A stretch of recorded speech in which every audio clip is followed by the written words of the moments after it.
Shalom jemaat yang dikasihi oleh Tuhan kita Yesus Kristus. Di tengah wabah corona yang melanda dunia ini dan terlebih khusus Indonesia, marilah kita mengikuti akan anjuran-anjuran yang sudah disampaikan oleh pemerintah maupun PGI demi untuk kebaikan kita bersama. Sebab itu saya mengajak jemaat untuk mempersiapkan diri kita untuk beribadah kepada Tuhan dalam ibadah Minggu tanggal 29 Maret 2020 dari Gereja Poktenel Sunter. Untuk itu bagi Bapak Ibu yang berada di rumah, marilah kita mempersiapkan hati kita untuk masuk dalam pelayanan firman Tuhan yang terambil dari kitab Perjanjian Lama, Yehezkel pasal 37 ayat pertama sampai dengan ayatnya yang ke-14. Kitab Yehezkel pasal 37 ayat pertama sampai dengan ayatnya yang ke-14. Mari kita berdoa. Di tengah wabah virus corona yang melanda dunia, terlebih khusus di Indonesia, kami tetap bersyukur karena sampai saat ini Tuhan perkenankan kami untuk mendengarkan firman. Sebab itu, kuasai kami dengan Roh Kudus-Mu, agar firman yang hendak kami dengarkan dapat kami ikuti dalam menghadapi berbagai tantangan-tantangan saat ini. Dalam nama Tuhan Yesus Kristus kami berdoa. Amin. Firman Tuhan yang akan kita dengarkan pada saat ini terambil dari kitab Perjanjian Lama, kitab Yehezkel pasalnya yang ke-37, ayatnya yang pertama sampai dengan ayatnya yang ke-14. Demikian firman Tuhan. Lalu kekuasaan Tuhan meliputi aku, dan ia membawa aku keluar dengan perantaraan rohnya, dan menempatkan aku di tengah-tengah lembah, dan lembah ini penuh dengan tulang-tulang. Ia membawa aku melihat tulang-tulang itu berkeliling-keliling, dan sungguh amat banyak bertaburan di lembah itu. Lihat, tulang-tulang itu amat kering. Lalu ia berfirman kepadaku, "Hai anak manusia, dapatkah tulang-tulang ini dihidupkan kembali?" Aku menjawab, "Ya Tuhan Allah, Engkaulah yang mengetahui." Lalu firman-Nya kepadaku, "Bernubuatlah mengenai tulang-tulang ini, dan katakanlah kepadanya, hai tulang-tulang yang kering, dengarlah firman Tuhan. Beginilah firman Tuhan Allah kepada tulang-tulang ini, Aku memberi nafas hidup di dalammu, supaya kamu hidup kembali. Aku akan memberi urat-urat padamu dan menumbuhkan daging padamu. Aku akan menutupi kamu dengan kulit dan memberikan kamu nafas hidup, supaya kamu hidup kembali, dan kamu akan mengetahui bahwa Akulah Tuhan."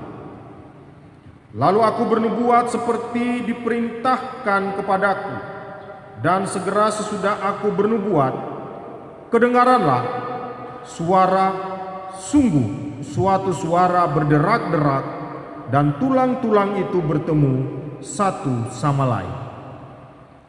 Sedang aku mengamat-amatinya, lihat, urat-urat ada dan daging tumbuh padanya. Kemudian kulit menutupinya, tetapi mereka belum bernafas. Maka firman-Nya kepadaku, "Bernubuatlah kepada nafas hidup itu. Bernubuatlah hai anak manusia, dan katakanlah kepada nafas hidup itu, Beginilah firman Tuhan Allah, hai nafas hidup, datanglah dari keempat penjuru angin dan berembuslah ke dalam orang-orang yang terbunuh ini, supaya mereka hidup kembali. Lalu aku bernubuat seperti yang diperintahkannya kepadaku, dan nafas hidup itu masuk di dalam mereka, sehingga mereka hidup kembali. Mereka menjejakkan kakinya suatu tentara yang sangat besar.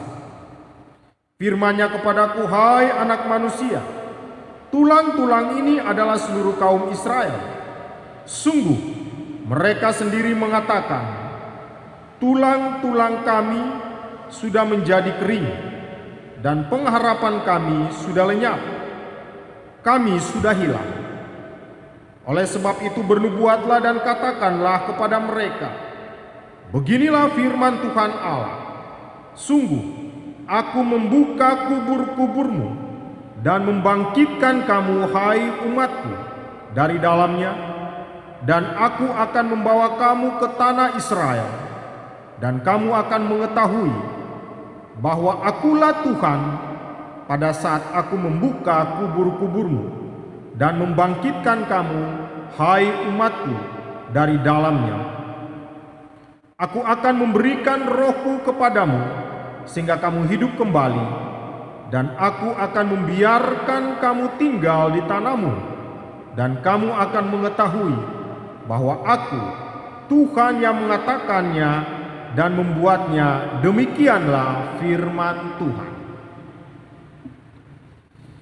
Shalom Bapak Ibu yang Tuhan Yesus kasihi.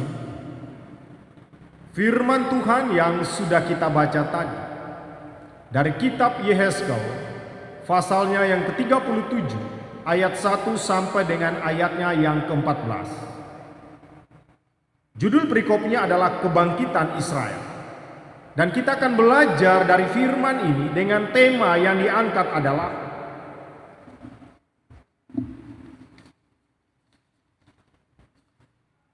kebangkitan Yesus menghidupkan kembali tubuh yang fana. Bapak Ibu yang Tuhan Yesus kasihi, secara garis besar, kitab Yehezkel ini mengandung tema kesucian, keagungan, dan pertobatan umat Israel. Kita ketahui bersama, umat Israel dibuang di tanah Babilonia karena dosa yang mereka perbuat kepada Allah. Dan kita lihat di tanah pembuangan mereka itu tidak diperbudak seperti di Mesir. Bahkan ada di antara mereka yang hidup sangat sejahtera dengan perekonomiannya, di mana mereka berniaga ataupun menjadi pegawai pemerintahan.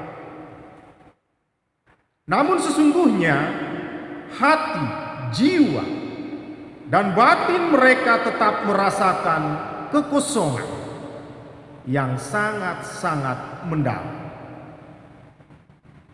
Pengharapan mereka sudah lenyap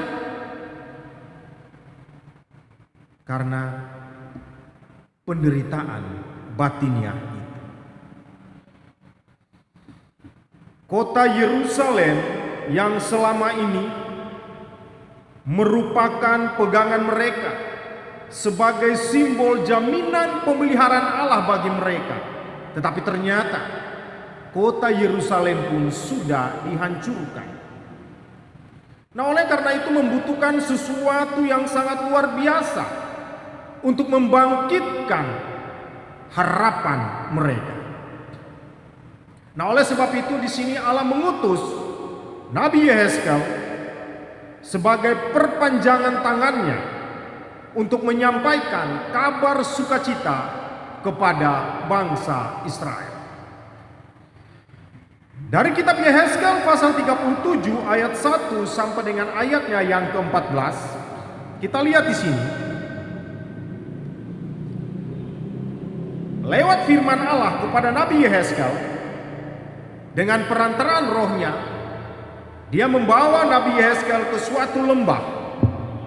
Dan di situ Nabi Yehezkel melihat di tengah lembah tersebut banyak sekali bertaburan tulang-tulang yang sudah sangat kering. Nah, Bapak Ibu yang Tuhan Yesus kasihi, kalau kita berbicara mengenai tulang-tulang yang sangat kering ini, kita melihat bahwa kematian di luar kota itu merupakan suatu simbol kehinaan. Dan kematian yang terhormat itu ada di kuburan. Ya, artinya bahwa orang itu dikuburkan. Nah, tulang-tulang ini mengindikasikan bahwa mayat-mayat tersebut tidak dikuburkan dan tubuhnya itu dimakan oleh binatang-binatang liar. Nah, itu merupakan suatu gambaran konteks Israel pada saat itu. Bapak Ibu yang Tuhan Yesus kasihi. Kemudian pada ayatnya yang ketiga, di sini Allah berfirman kepada Nabi Yehezkel, apakah kamu bisa menghidupkan tulang-tulang tersebut? Tetapi di sini Nabi Yehezkel dengan bijaksana dia menjawab. Dia menjawab bahwa ya Tuhan Allah, Engkaulah yang mengetahui. Di sini mau menunjukkan bahwa Nabi Yehezkel itu adalah manusia yang lemah. Manusia yang diutus oleh Allah. Berarti menunjukkan bahwa dia itu adalah hamba Allah. Dia tidak mempunyai kekuasaan untuk menghidupkan itu. Sehingga dia menjawab, ya Tuhan Allah, Engkaulah yang mengetahui itu. Berarti di situ Yehezkel mau menyampaikan bahwa Allah lah yang menciptakan, sehingga Allah pula yang mampu menghidupkan. Dan Allah pun berfirman kepada Yehezkel, bernubuatlah mengenai tulang-tulang ini, katakanlah kepadanya, hai tulang-tulang yang kering, dengarkanlah firman Tuhan. Kemudian Yehezkel dia menyampaikan itu kepada tulang-tulang tersebut. Dan tulang-tulang itu kalau kita melihat pada ayatnya yang ketujuh, seperti yang sudah dinubuatkan oleh Yehezkel kepada tulang-tulang tersebut. Tulang-tulang itu Yehezkel mendengar suara, maka berderak-deraklah, dan tulang-tulang itu menjadi satu sama lain. Nah, apa maksudnya daripada tulang-tulang itu menjadi satu? Nah, karena kita melihat di sini Bapak Ibu yang Tuhan Yesus kasihi, tulang-tulang yang bertaburan ke sana dan kemari itu, ya, pada ayat yang kedua yang sudah kita bacakan itu, ya, di mana orang Israel itu tidak semua dibuang ke tanah Babylon. Ada yang di Yehuda, ada yang di Samaria. Sehingga di situ Allah mau menyatukan bangsa Israel, sehingga tulang-tulang itu bisa menyatu kembali. Nah, Bapak Ibu yang Tuhan Yesus kasihi, kemudian di sini setelah Yehezkel menubuatkan itu, dia kemudian katakan kepada Allah bahwa bisa dikatakan dalam bahasa sehari-harinya bahwa dia sudah terbentuk menjadi suatu manusia, menjadi suatu tubuh, tetapi dia tidak memiliki nafas. Ya. Bagaimana dia bisa hidup? Berarti itu hanya patung. Nah, sehingga Yehezkel menyampaikan itu kepada Allah bahwa dia tidak memiliki nafas. Tetapi di sini Allah berfirman kembali lagi, bernubuatlah, pada ayat 9 saya baca, maka firman-Nya kepadaku, bernubuatlah kepada nafas hidup itu, bernubuatlah hai anak manusia, dan katakanlah kepada nafas hidup itu, beginilah firman Tuhan Allah, hai nafas hidup, datanglah dari keempat penjuru angin, dan berembuslah ke dalam orang-orang yang terbunuh ini, supaya mereka hidup kembali. Nah, Allah katakan itu kepada Yehezkel, kemudian Yehezkel menyampaikan sama seperti yang Allah sampaikan kepada dia. Dan di situ mereka pun hidup kembali. Nah, tetapi di sini Bapak Ibu yang Tuhan Yesus kasihi, mereka tulang-tulang yang telah hidup kembali lagi itu bertanya. Ya, mereka bertanya lagi. Ya, mereka bertanya. Kenapa mereka bertanya? Karena mereka tidak mempunyai harapan untuk hidup di tanah perjanjian, karena kota Yerusalem yang merupakan pegangan mereka itu sudah dihancurkan. Tetapi kita lihat di sini, Allah tidak seperti itu. Dia tahu apa yang diperbuat, apa yang harus dia lakukan kepada umatnya itu. Sehingga Allah pun berfirman juga. Ya, di dalam ayat 11 firman Allah kepada Yehezkel, dia katakan, firman-Nya kepadaku, hai anak manusia, tulang-tulang ini adalah seluruh kaum Israel. Sungguh mereka sendiri mengatakan, tulang-tulang kami sudah menjadi kering dan pengharapan kami sudah lenyap, kami sudah hilang. Nah, oleh sebab itu ayat 12, oleh sebab itu bernubuatlah dan katakanlah kepada mereka, beginilah firman Tuhan Allah. Sungguh aku membuka kubur-kuburmu dan membangkitkan kamu, hai umatku, dari dalamnya, dan aku akan membawa kamu ke tanah Israel. Jadi di sini kita melihat bahwa Allah sudah mengatakan itu, dan Allah pun memberi pengharapan kepada mereka. Ya, Allah memberi pengharapan kepada bangsa itu agar bangsa itu bisa hidup sejahtera di tanah perjanjian yang sudah dijanjikan Allah kepada mereka itu. Karena dari dosa-dosa yang sudah diperbuat oleh bangsa itu. Nah, itulah Bapak Ibu yang Tuhan Yesus kasihi. Jadi Allah memberi tindakan penghukuman, dan Allah pun juga memberikan pengampunan kepada umat yang telah berbuat dosa. Dan tindakan-tindakan hukuman yang diberikan oleh Allah itu untuk mau menyadarkan mereka, agar mereka memahami bahwa Allah Israel adalah Allah yang hidup, Allah yang sanggup melakukan segala sesuatu untuk umatnya. Bapak Ibu yang Tuhan Yesus kasihi, saat ini kalau kita melihat bangsa dan negara yang kita cintai ini, yang sedang dilanda oleh virus yang sangat menakutkan bangsa kita, yaitu virus corona atau COVID-19.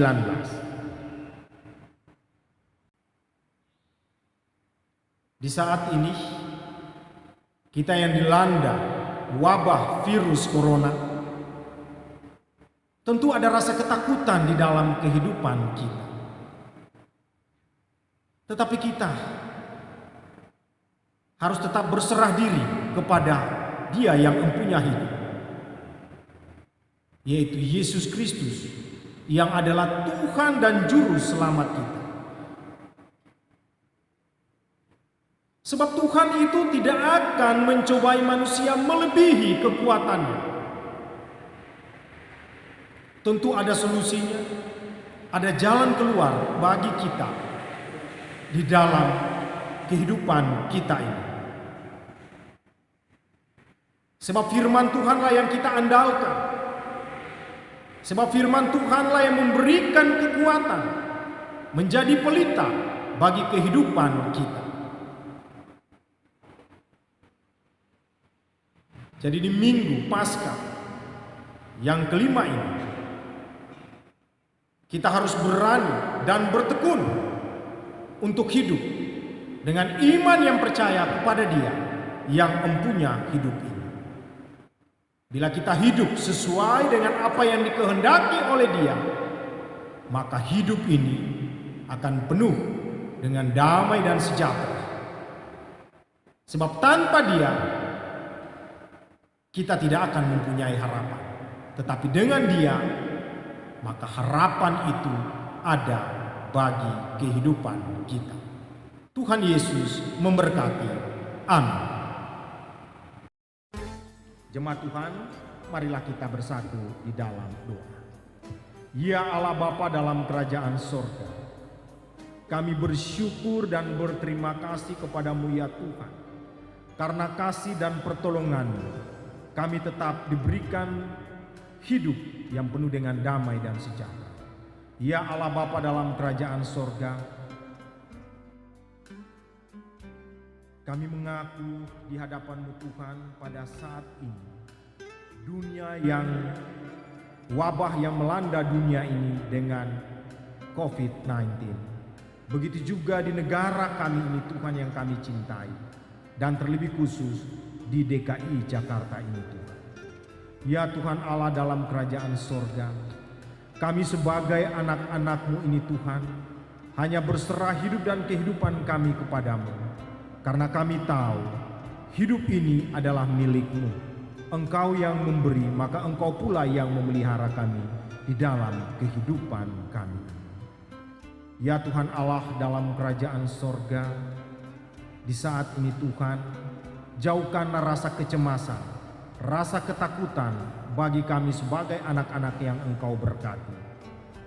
Berikanlah keteduhan bagi kami, karena kami percaya bahwa berlindung di bawah kaki salib-Mu, maka Engkau pula lah yang akan memberikan kehidupan dan kedamaian kepada kami. Ya Tuhan Allah dalam kerajaan sorga, firman-Mu yang sudah hamba sampaikan, biarlah firman ini menguatkan kami ya Tuhan. Karena kami hanya bisa berpengharapan penuh hanya kepada Engkau. Karena Engkau adalah sumber hidup kami. Ya Allah Bapa dalam kerajaan sorga, hamba juga mendoakan bagi bangsa dan negara kami ini Bapa. Berikanlah hikmat dan kebijakan kepada pemimpin-pemimpin kami, agar dalam menghadapi COVID-19 ini Tuhan, para pemimpin-pemimpin kami dapat memberikan yang terbaik kepada kami sebagai warga negara ini ya Bapa. Dan kami percaya itu ya Allah. Ya Allah Bapa dalam kerajaan sorga, begitu juga berkatilah akan kami sebagai warga jemaat Poktenel Sunter ini Bapa. Berikanlah kesejukan, kedamaian kepada kami di dalam menghadapi tantangan-tantangan ini Tuhan. Karena kami percaya kuasa dan kasih-Mu lah yang dapat membebaskan kami dari segala macam kecemasan, ketakutan yang ada pada kami. Karena kami percaya Engkau adalah sumber hidup. Ya Allah Bapa dalam kerajaan sorga, hamba juga mendoakan bagi umat-Mu yang menderita sakit. Bapa berkatilah mereka Tuhan, berkatilah makanan, obat, minuman yang dipergunakan oleh mereka untuk kesembuhan tubuh mereka. Begitu juga berkatilah umat-Mu di usianya yang sudah lanjut. Berikanlah kesehatan, kekuatan, kemampuan kepada umat-Mu, agar mereka tetap bersabar, berseru hanya kepada Engkau ya Allah. Ya Tuhan Allah dalam kerajaan sorga, begitu juga dengan umat-Mu yang bersuka cita dalam sepekan ini, karena keberhasilan ataukah ulang tahun kelahiran maupun ulang tahun pernikahan. Apa yang sudah Tuhan berikan itu adalah anugerah dan cinta Tuhan kepada umat-Mu, dan mereka tetap bersyukur kepada-Mu ya Allah. Ya Tuhan Allah dalam kerajaan sorga, hidup dan kehidupan kami ini kami berserah semuanya kepada-Mu. Begitu juga dengan para pelayan-pelayan di jemaat Poktenel Sunter ini Tuhan. Berkatilah para majelis, berkatilah para pendeta, agar dalam melaksanakan tugas dan tanggung jawabnya mereka sanggup dan dapat melakukan semuanya dengan baik dengan pertolongan daripada-Mu ya Allah. Inilah doa yang kami naikkan kepada-Mu. Dengarkan ini dan jawablah seturut kehendak-Mu. Dan kami akan berdoa seperti yang diajarkan Tuhan kepada kami secara bersama-sama. Bapa kami yang di surga, dikuduskanlah nama-Mu. Datanglah kerajaan-Mu. Jadilah kehendak-Mu di bumi seperti di surga. Berikanlah kami pada hari ini makanan kami yang secukupnya, dan ampunilah kami akan kesalahan kami, seperti kami juga mengampuni orang bersalah pada kami. Dan janganlah membawa kami ke dalam pencobaan, tapi lepaskanlah kami daripada yang jahat. Karena Engkaulah yang mempunyai kerajaan dan kuasa dan kemuliaan sampai selama-lamanya. Amin. Tuhan Yesus kasihi, arahkanlah hati dan pikiranmu kepada Tuhan, dan terimalah berkat Tuhan. Tuhan memberkati engkau dan melindungi engkau. Tuhan menyinari engkau dengan wajah-Nya dan memberi engkau kasih karunia. Tuhan menghadapkan wajah-Nya kepadamu dan memberi engkau damai sejahtera. Amin.